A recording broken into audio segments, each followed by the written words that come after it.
గంజాయి విక్రయిస్తున్న యువకుడిని పోలీసులు అరెస్టు చేశారు. కరీంనగర్ జిల్లా గంగాధర మండలం గట్టుబుత్కూరు శివారులో అనుమానాస్పదంగా సంచరిస్తున్న వ్యక్తిని పోలీసులు తనిఖీ చేయగా గంజాయి ప్యాకెట్లు లభ్యమయ్యాయి.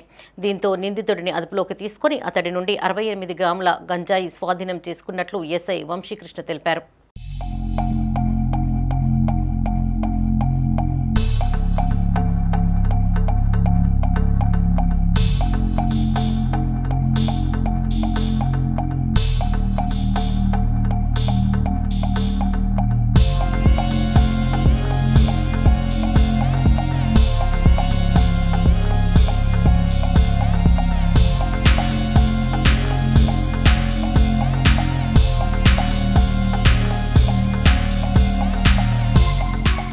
ఈరోజు సాయంత్రం 4 గంటల సమయంలో గట్టుబుత్కూరు గ్రామంలోని జానకిరామ రైస్ మిల్ సమీపంలో ఒక వ్యక్తి గంజాయి కలిగి ఉన్నాడు, అనుమానంగా సంచరిస్తున్నాడు అన్న సమాచారం మేరకు ఇక్కడికి పంచులను తీసుకొని ఇక్కడికి రావడం జరిగింది.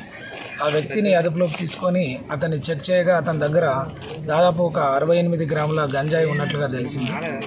అతనిపై కేసు నమోదు చేసుకొని పంచనామా నిర్వహించి అతనిపై చట్టరీత్యా చర్య తీసుకోవడం అయింది.